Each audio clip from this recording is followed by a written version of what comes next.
আসসালামু আলাইকুম, সবাই কেমন আছেন? আমি সোনিয়া আফরিন চলে এসেছি নতুন একটু রেসিপি নিয়ে। আজকে আমি রান্না করব চিচিঙ্গা ভাজি, যেটাকে চাঁদপুরের ভাষায় বলা হয় কইডা ভাজি। তো এর জন্য প্রথমে আমি তেল দিয়ে দিয়েছি। তেলের মধ্যে এখন জিরা ফোড়ন দিয়ে দিচ্ছি। তার মধ্যে আমি একটু পেঁয়াজ দিয়ে দেব। ভাজির জন্য যতটুকু পেঁয়াজ দরকার ততটুকুই দিয়ে দিলাম। এখন এটাকে নেড়ে চেড়ে এটার মধ্যে আগে থেকে কেটে রাখা চিচিঙ্গাটা দিয়ে দিতে হবে। আপনাদের এলাকাতে চিচিঙ্গাকে কী নামে ডাকে অবশ্যই কমেন্টসে জানাবেন। আমাদের পাবনাতে কিন্তু এটাকে উশি বলে থাকি। যদিও চিচিঙ্গাটা আমার পছন্দের সবজি না, তারপরেও একটু ভাজি করলে খেতে পারি। ভাতের সাথে একটু নিয়ে মেখে খেয়ে ফেললেই হয়ে যায়। করল্লা আর চিচিঙ্গাটা পুরোটাই অপছন্দের সবজি আমার। তারপরেও বাসার সবার পছন্দ, সেই জন্য আজকে ডিম দিয়ে এটাকে আমি ভাজি করব। কারণ সব সময় মাছ বা মাংস এক তরকারি দিয়ে খাওয়া হয় না, সেই জন্য একটু ভাজি থাকলে বরকত পাওয়া যায়। তাই এই রকম আজকে আমি চিচিঙ্গাটা ডিম দিয়ে ভাজি করব। এই তো দিয়ে দিলাম স্বাদ মতো লবণ, আর দিয়ে দিতে হবে এখানে অল্প একটু হলুদ। কারণ এটা সবুজ সবজি, একটু সবুজ সবুজ রাখলে সুন্দর লাগবে, সেই জন্য আমি হলুদের পরিমাণটা কম দিয়ে দিয়েছি।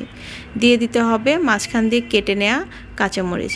এখানে মরিচের গুঁড়া অ্যাড করা যাবে না। যারা রেগুলার আমার ভিডিও দেখেন তারা জানেন আমি ঝোলের তরকারি এবং যেটা চচ্চড়ি বা ভাজি করব সে ধরনের তরকারিতে আমি মরিচের গুঁড়াটা অ্যাড করি না।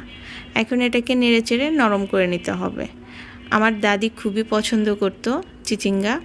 ছোটোবেলায় যখন কোনো তরকারি রান্না করতো, বেশিরভাগ ইলিশ মাছ দিয়ে চিচিঙ্গাটা যখন রান্না করতো তখন আমি খেতে চাইতাম না। দাদি অনেক বেশি রাগ করতো, বকা দিত। এখন আর দাদি নাই, কিন্তু স্মৃতিগুলো আছে।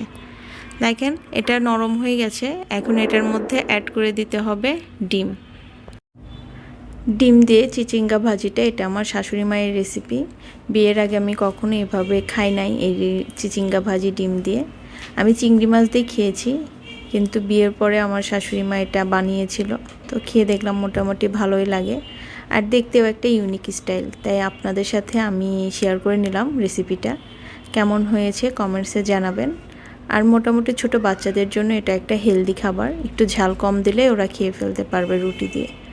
এইখানে আমি দিয়ে দিলাম একটু ধনিয়া পাতা। ধনিয়া পাতাটা দিয়ে নেড়ে চেড়ে যখন নিচ দিয়ে তেলটা ছেড়ে যাবে তখন এটাকে সার্ভ করে নিতে হবে। আমার কাছে কিন্তু মোটামুটি ভালোই লাগে। আপনাদের কাছে কেমন লাগে বাসায় অবশ্যই ট্রাই করবেন। আর রেসিপিটা আসলে ইউনিক, নতুন কিছু শেখাতে বা শিখতে আমার অনেক ভালো লাগে। যারা আমার চ্যানেলের নতুন তারা অবশ্যই আমার চ্যানেলটা সাবস্ক্রাইব করে দিবেন, যেন নতুন নতুন ইউনিক ভিডিও সবার আগে আপনাদের কাছে পৌঁছে যায়। আর আমার রেগুলার যারা ভিডিও দেখেন আপুরা তো আমাকে সবসময় সাপোর্ট করেন। আপনাদের ভালোবাসা নিয়ে আমি আমার আগামী পথটাও সুন্দরভাবে চলতে চাই আপনাদের সাথে নিয়ে। আমার একটা ফেসবুক পেজ আছে সোনিয়াস লাইফস্টাইল, ওইখানে একটু ঘুরে আসতে পারেন, দেখে আসতে পারেন আমার ওইখানকার ভিডিওগুলো। এই তো আমি সার্ভ করে নিয়েছি। কেমন হয়েছে দেখেন, সুন্দরই লাগছে আমার কাছে। সবুজের মধ্যে সাদা সাদা, তার মধ্যে লাল। ওকে, আল্লাহ হাফেজ। দেখা হবে নতুন কোনো ভিডিওতে ইনশাল্লাহ। আজকের মতো এ পর্যন্তই। আসসালামু আলাইকুম।